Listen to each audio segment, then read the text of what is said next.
सुप्रभात बच्चों, मैं मीनू मेहरा आपकी हिंदी अध्यापिका। बच्चों, आज हम व्याकरण विषय में उप विषय वर्ण विचार का विस्तार से अध्ययन करेंगे। बच्चों, आपने पिछले अध्याय में पढ़ा कि भाषा मूल रूप से मुख द्वारा बोली जाती है। उसमें मौखिक ध्वनियों का प्रयोग होता है। उन ध्वनियों को कुछ लेखन चिन्हों द्वारा लिखा जाता है, जिन्हें लिपि कहते हैं। लिपि के छोटे छोटे से ध्वनि चिन्ह को ही वर्ण कहते हैं। उसके और टुकड़े नहीं हो सकते। सबसे छोटी ध्वनि जिसके और टुकड़े नहीं हो सकते उसे ही वर्ण कहते हैं। क्या कहते हैं बच्चों? वर्ण। जैसे पुस्तक शब्द के वर्ण विच्छेद कीजिए। प जमा उ जमा स जमा त जमा अ जमा क जमा अ। बच्चों, हमने इनके वर्ण विच्छेद करे हैं। इन वर्ण विच्छेद के हम और टुकड़े नहीं कर सकते। जब हम किसी छोटी ध्वनि के और टुकड़े नहीं कर सकते, वो क्या कहलाएगा? वर्ण। अब आपको समझ में आया वर्ण किसे कहते हैं? वह छोटी से छोटी ध्वनि जिसके और टुकड़े नहीं हो सकते। जब सभी वर्णों को क्रम से प्रस्तुत किया जाता है तो उसे वर्णमाला कहते हैं। तो वर्णों के कितने भेद हैं? स्वर, व्यंजन, अयोगवह। वर्णों के भेद या वर्णों के प्रकार। वर्णों के 3 भेद हैं: स्वर, व्यंजन, अयोगवह। आइए अब स्वर को विस्तार से समझते हैं। स्वर, जिन ध्वनियों के उच्चारण में हवा हमारे मुख से बिना किसी रुकावट के निकलती है, उन्हें स्वर कहते हैं। अर्थात जिन वर्णों का उच्चारण करते समय किसी अन्य ध्वनि की सहायता ना ली जाए और हवा मुंह में बिना रुके बाहर आए, उन्हें स्वर कहते हैं। स्वर 11 हैं: अ, आ, ई, उ, री, ए, ऐ, ओ, औ। ये सभी स्वर हैं। स्वर 3 प्रकार के होते हैं: ह्रस्व, दीर्घ, प्लुत। अब इनको विस्तार से समझते हैं। ह्रस्व स्वर, जिन स्वरों के उच्चारण में कम समय लगे, अर्थात सिर्फ थोड़ा सा चुटकी बजाने जितना समय लगे, वे क्या कहलाते हैं? ह्रस्व स्वर। ये संख्या में 4 हैं। कुल स्वर कितने हैं? 11। और ह्रस्व स्वर कितने हैं? 4। तो 11 में से 4 गए, हमारे पास कितने बचे? 7। अर्थात दीर्घ स्वर 7 हैं। दीर्घ स्वर उसके नाम से ही स्पष्ट हो रहा है। दीर्घ मतलब बड़ा। जिन स्वरों के उच्चारण करते समय ह्रस्व स्वर से दुगना समय लगे, उन्हें दीर्घ स्वर कहते हैं। आ, ई, उ, ए, ऐ, ओ, औ। ये सब दीर्घ स्वर हैं। आइए बच्चों, अब देखते हैं हमारा अगला व्यंजन। जो वर्ण स्वरों की सहायता से बोले जाते हैं, व्यंजन कहलाते हैं। जैसे का के पैर में हलंत जमा अ, क्या बना? क। आप समझे? यानी व्यंजन का अपना अस्तित्व नहीं है। वो किसके साथ बोला जाता है? स्वर के साथ। किसके साथ? स्वर के साथ। व्यंजनों के निम्नलिखित 3 भेद हैं: स्पर्श व्यंजन, अंतस्थ व्यंजन, ऊष्म व्यंजन। आज हम सिर्फ स्पर्श व्यंजन को ही समझेंगे, बाकी अगले शनिवार को। स्पर्श व्यंजन। स्पर्श का मतलब होता है बेटा छूना, टच करना। यानी ऐसे व्यंजन जिनका उच्चारण करते समय हवा कंठ यानी गला, तालु यानी हमारे जहाँ जीभ नीचे के हिस्से में छूती है यानी स्पर्श करती है, मूर्धा जहाँ पे हमारी जीवा ऊपर की तरफ, ऊपर यानी जो हमारे जो दांत होते हैं, जो उसका जबड़ा होता है, जो उसके ऊपर का जो हिस्सा होता है, वहाँ पर स्पर्श करती है। दांत या होठों को स्पर्श करके मुख से बाहर निकलती है, उन्हें स्पर्श व्यंजन कहते हैं। क्या कहते हैं उन्हें? स्पर्श व्यंजन। यानी हमारे जो मुख के जितने भी ये कंठ, तालु, मूर्धा, दंत, ओष्ठ हैं, इनको स्पर्श करते हुए हमारे मुख से बाहर आती है। हाँ जी बच्चों, देखिए अब वर्ग। वर्ग मतलब का के वर्ग के। का के वर्ग में कौन कौन है? क, ख, ग घ नियंग। च्वर्ग च छ ज झ निय।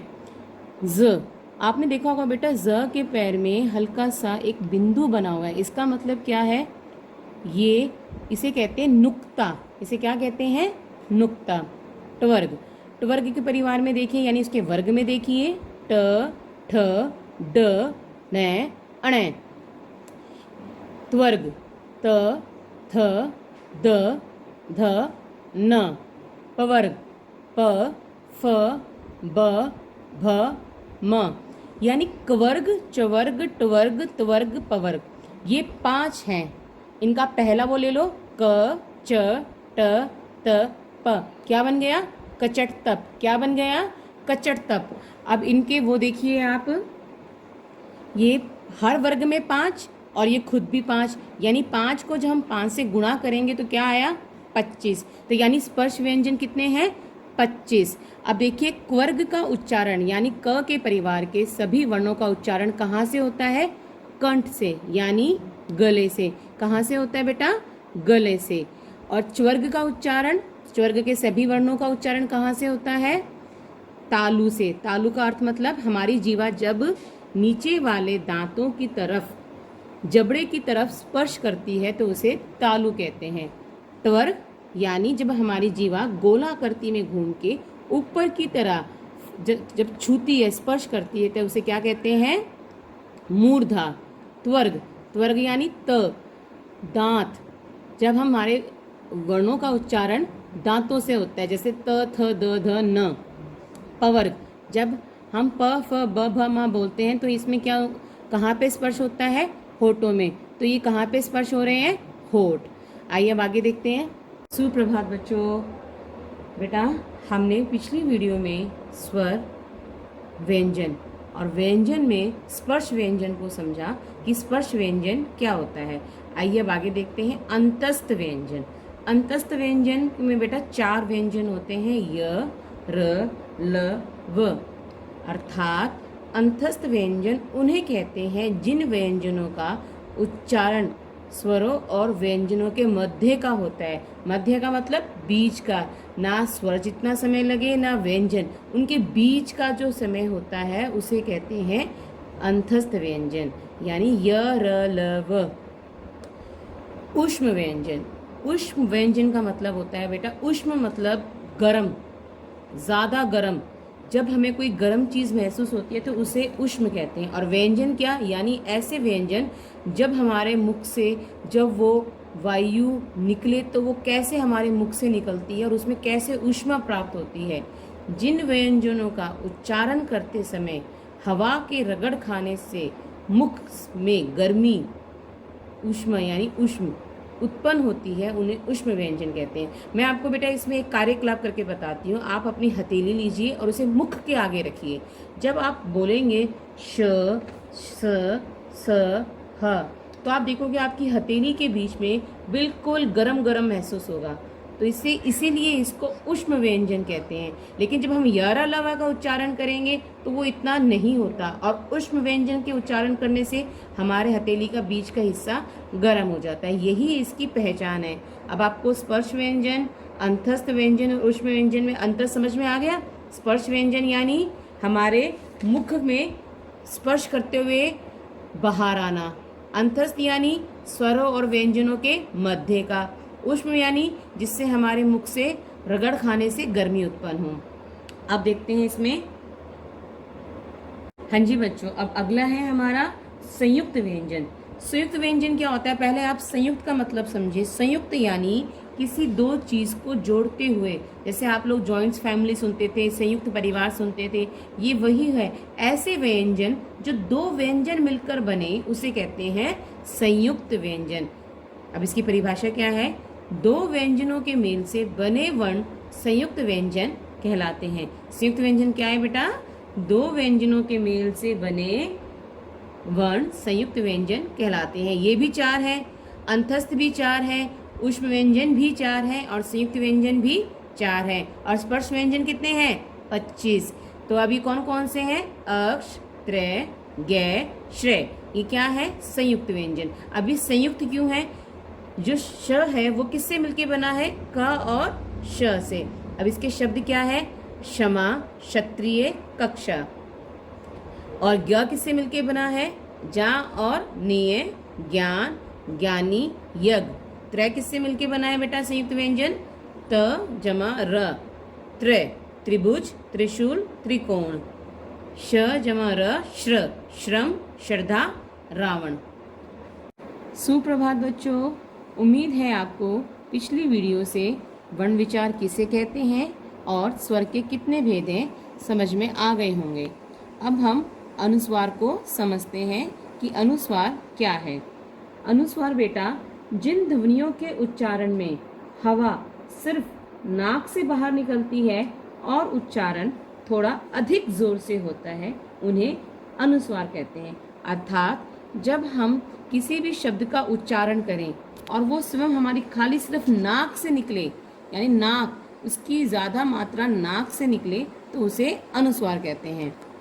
जैसे रंग, इस पे कहाँ जोर पड़ा बेटा? हमारे नाक पे। रंग, अंक, अंडा, अंगूर, अंदर, पतंग, झंडा। तो आपको समझ में आया बेटा अनुस्वार क्या होता है? बच्चों अभी आपने अनुस्वार को समझा। अब हम अनुनासिक को समझते हैं। यहाँ पर कुछ शब्द लिखे हुए हैं। जब आप देखेंगे कि हम इन शब्दों का उच्चारण करेंगे तो इन शब्दों का उच्चारण करते समय जो स्वर हमारे मुंह और नाक से बोले जाते हैं, अर्थात वे सभी स्वर अनुनासिक कहलाते हैं जो मुंह और नाक से बोले जाते हैं। इनके ऊपर चंद्र बिंदु लगाया जाता है। जैसे 5, टांग, दांत, आंसू, चांदनी, आंचल, बांसुरी, अंगूठी, उंगली। अधिकतर मैंने देखा है बच्चों कि ना बच्चे अनुस्वार और अनुनासिक में बहुत ज़्यादा कंफ्यूज हो जाते हैं। इसको इन्हें समझने के लिए बस यही होना चाहिए कि वो अनुनासिक को अच्छे से समझे। अनुनासिक यानी ऐसी ध्वनि जो मुख और नाक से दोनों से बोली जाए, उसे क्या कहते हैं? अनुनासिक। और इसके ऊपर चंद्र बिंदु लगता है। और अनुस्वर क्या आता है? जिसका उच्चारण यानी स्वर जो हमारे नाक से निकलते हैं और उसका चिन्ह क्या है? बिंदु। अब आपको समझ में आया अनुस्वार और अनुनासिक में अंतर। तीसरा वर्ण है हमारा अयोगवह। अयोगवह का अर्थ है आ के योग से अर्थ ग्रहण करने वाला वर्ण, यानी ऐसा वर्ण जिसने आ का योग लिया हो। ये ना तो स्वर होते हैं और ना ही व्यंजन। इनका उच्चारण व्यंजनों की तरह स्वर की सहायता से होता है। ये दो प्रकार के होते हैं, अनुस्वार तथा विसर्ग। अनुस्वार मैंने आपको बताया था बेटा कि अ के ऊपर चिन्ह बिंदु का इसका चिन्ह होता है। जैसे संत, शांत, जंगल, पंखा। विसर्ग, विसर्ग का चिन्ह होता है 2 बिंदु। इसका उच्चारण कैसे होता है? प्रातः, अतः, पुनः। इसके उच्चारण में हा की ध्वनि आती है। आगत व्यंजन कराने से पहले मैं आपको र की मात्रा जो हम र के पेट में लगाते हैं एक बार उसे और समझा दूं। जब हम गोला आकृति करके र की मात्रा लगाते हैं तो वो र में बड़े ऊ की मात्रा है। कौन सी मात्रा है वो? जैसे रूप। और जब हम उसको एज इट इज यानी एक छोटे से घुमा देते हैं, जैसे आपकी किताब में दिखाया होगा, पेज नंबर प्रश्न नंबर 13 पे है, उसको एक एस की तरह करा हुआ है, तो वो कौन सी मात्रा है? छोटे ऊ की। समझ में आया? र की बड़े ऊ की मात्रा कैसी है? गोलाकृति की। और उसको बिना गोलाकृति के घुमाते हैं तो वो छोटे ऊ की। अब इस पार्ट में आपका बिल्कुल आखिर में है आगत व्यंजन। ये मैंने जब आपको व्यंजन कराए थे तो उसमें भी बताया था कि आगत का मतलब होता है आया हुआ, दूसरी भाषा से आया हुआ। तो हमारी दूसरी भाषा से कौन कौन से आए हुए? ज और फ। इनके पैर में नीचे एक छोटी सी बिंदु लगी हुई है जिसे हम नुक्ता कहते हैं। उम्मीद है बेटा मुझे आप लोगों को ये पाठ अच्छे से समझ में आ गया होगा। अब आप इस पाठ की अच्छे से तैयारी करिए। अगर आपको कोई कठिनाई है तो आप बिना हिचकिचाहट के मुझसे पूछ सकते हैं, समझ सकते हैं। और आपने ये कम से कम 2-3 बार पाठ करना है। जब मैं इसकी वर्कशीट भेजूंगी तब उसका टेस्ट होएगा और आपको ये एक्सरसाइज भी अपने आप सॉल्व करनी है। मैं सिर्फ आपको इसके आंसर टैली करने के लिए भेजूंगी। धन्यवाद। अगला है हमारा बेटा द्वित्व व्यंजन। द्वित्व व्यंजन किसे कहते हैं? जब एक ही व्यंजन की ध्वनि 2 बार एक साथ आ जाए उसे क्या कहते हैं? द्वित्व व्यंजन। और संयुक्त व्यंजन में क्या था? जब 2 वर्ण एक साथ आए। समझे? जब एक ही व्यंजन की ध्वनि और संयुक्त व्यंजन में 2 अलग अलग वर्ण। अंतर समझ में आया आपको संयुक्त व्यंजन और द्वित्व व्यंजन में? अब इसके उदाहरण देखिए बेटा। च जमा च, चच यानी बच्चा, सच्चा, कच्चा। न जमा न, नन, अन, भिन्न, गन्ना। त जमा त, तत, पत्ता, गत्ता, छत्ता। ल जमा ल, लल, बल्ला, गल्ला, हल्ला। अब हमारा अगला है रा के विभिन्न रूप यानी विभिन्न प्रयोग। हम उसको व्याकरण में रा का हमारा कहाँ कहाँ कैसे प्रयोग होता है। एक रा होता है स्वतंत्र रूप में, या र ल व आया याद? ये किसके अंदर था? अंतस्थ व्यंजन में। समझे बेटा? रा का स्वतंत्र रूप है, जैसे कर, रख, नीर, करड़ सामान्य रूप। अब एक है स्वर रहित। स्वर रहित का मतलब होता है बिना स्वर के। र व्यंजन किसकी सहायता से बनते हैं बच्चे? स्वर की सहायता से। लेकिन जब हम उसमें से व्यंजन स्वर निकाल देंगे तो व्यंजन क्या हो जाएगा? स्वर रहित। तो इसमें र में से हमने स्वर नहीं लिया तो ये क्या बना?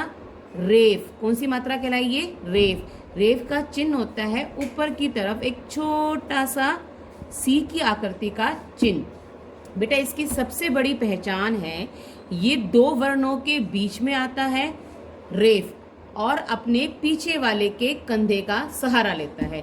जैसे चरम, च र म, च और म के बीच में आया र, स्वर रहित, लेकिन इसने सहारा किसका लिया? अपने पीछे वाले वर्ण का। अब आया समझ में? रेफ क्या होता है?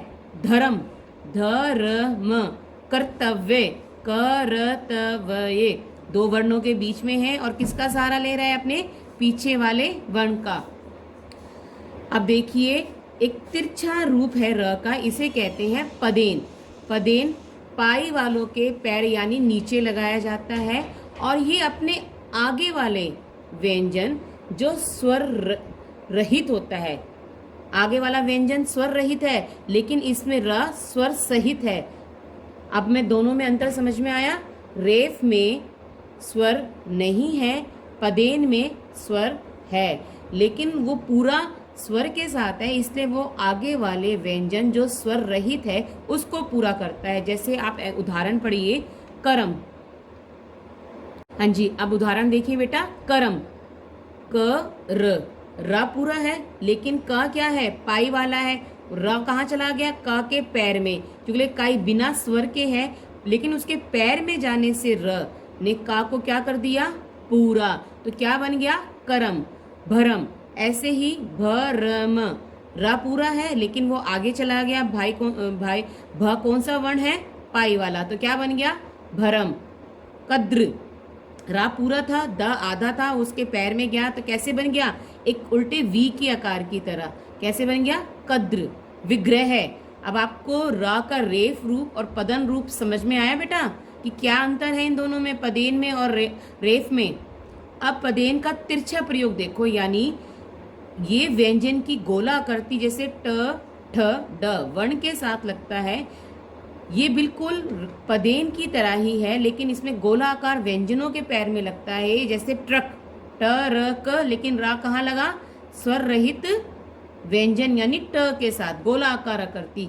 राष्ट्र, र कहाँ लगा? ट में। ड्रम कहाँ लगा? रा ड में। अब आपको मैं सिंपल सा एक बेटा याद करने का तरीका बताती हूँ कि रेफ र आधा होता है लेकिन वो अपने पीछे वाले का सहारा लेता है। पदेन और पदेन का तिरछा प्रयोग, र पूरा होता है लेकिन वो अपने आगे वाले को पूरा कर देता है। और वो पाई वाले, पदेन किसमें लगता है? पाई वाले में। और पदेन का तिरछा प्रयोग जो उल्टा वी आकृति का होता है वो किसमें लगता है? गोलाकार व्यंजन के साथ। बेटा ये आपको समझना बहुत ज़रूरी है क्योंकि ये आप जब वर्ण विच्छेद करते हो तो उसमें अधिकतर इनको वर्ण विच्छेद करते हुए र को इधर उधर करके गलत कर देते हो, जिससे आपका वर्ण विच्छेद गलत हो जाता है। अब हम इसमें र का आपका इसमें मैं मात्रा और बता देती हूँ। रा की मात्रा दो प्रकार की होती है, ऊ और ऊ के साथ। जब हम एक छोटी सी गोलाकृति करके उसको र के पेट में बनाते हैं तो वो र की छोटे ऊ की मात्रा है, लेकिन जब हम उसको